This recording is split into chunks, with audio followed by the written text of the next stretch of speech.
Next up, we got Palejoy with What a Sad Little Life, Jane. Nice.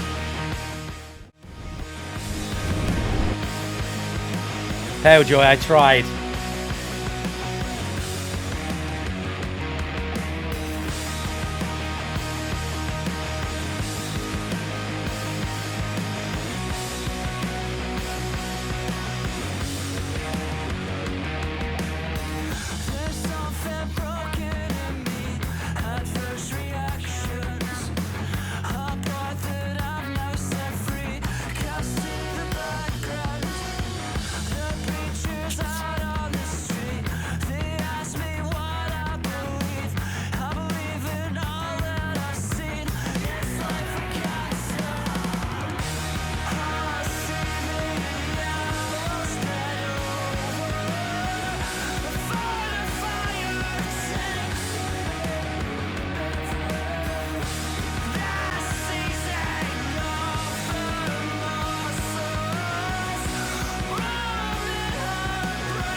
Palejoy is such a great band. Like, there's so much going on here.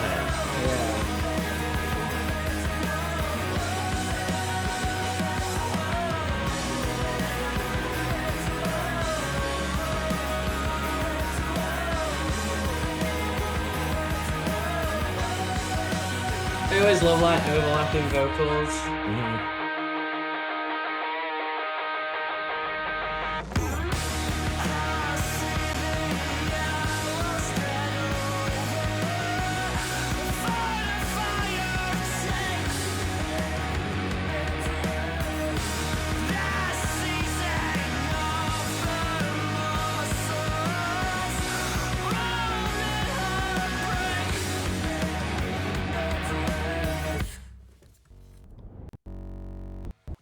Nice. We're getting some really really cool. abrupt finishes to songs today. Yeah. At the end. Yeah, clever as fuck again by doing it, because now I just want to go back and listen to the track over and over again. Yeah. So we know Palejoy.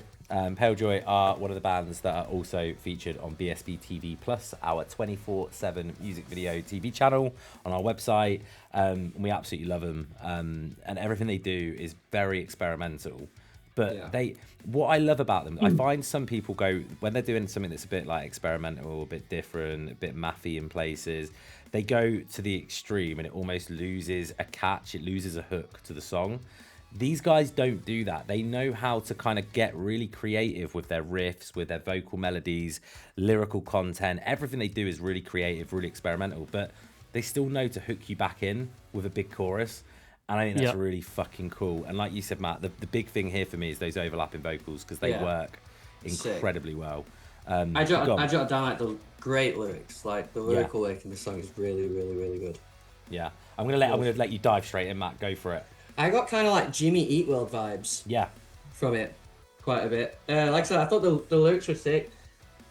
It's super unusual. Like it was a pretty unusual song. Like you said, it was mathy, but not too mathy. Like you said, it gets lost. You know what I mean? They brought back like the hooks and the chorus come back when you felt like it was needed. You know what I mean? Because they could have just waned off on some crazy instrumental or something like that, and they didn't. I thought it was really good, and I really like the layers of the vocals as well. The dude's voice was like super unusual, but super good.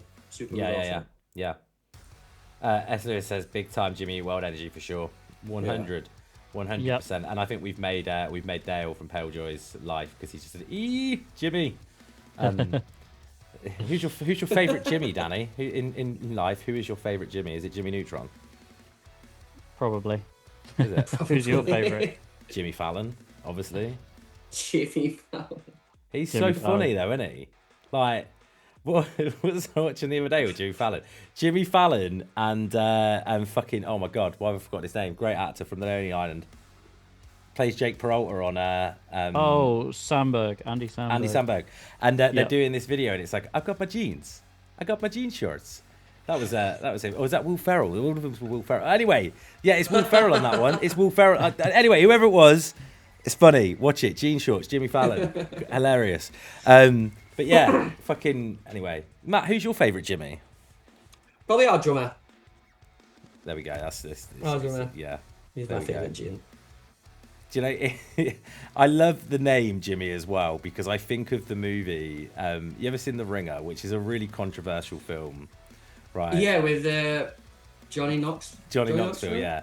And a lot of people initially took offence to it till they realised that the whole thing that Johnny Knoxville does, and why it's so amazing if you've not seen it, Johnny Knoxville tries to fix the Special Olympics, and he has to pretend to be disabled to do that, and a lot of people are like, oh my god, that's crazy. But what you don't realise is the whole cast that he's hired are people that he knows from the disabled community, and he gave them parts in the movie. But there's this really funny bit where there's a famous Special Olympics runner called Jimmy something, and one of the guys sees him and he just runs up the road going, Jimmy! Like that. It's just every time I hear the name Jimmy, I think of that moment. But yeah, it's a great film. It really is. And it shouldn't be, and it should be really offensive. But the way it's done, and when you find out the fact that all of these, these actors with Down syndrome, autism, special educational needs have been hired and paid full actors' salaries for it. And then you found out that like a lot of those were working with Jackass as well. They were doing a lot of stuff with Jackass. Yeah, he gave them parts in Jackass, like behind the scenes, taught them production stuff. And I just think it's a really, really cool thing, and he's just a cool dude for doing stuff like that. But it just reminds me of that. Anyway, Danny, give me a final word on the track. Yeah, this was really cool, but unexpected from them for me. They're usually more like Midwest emo vibe-wise than this, but it was a welcome change in direction. It had a decidedly more sort of alt-rock feel to it for me. Yeah. I saw Weezer mentioned in the chat, and I got to agree with that. But overall, it still sounds like them. It's got their personal stamp on it, which is cool. Yeah,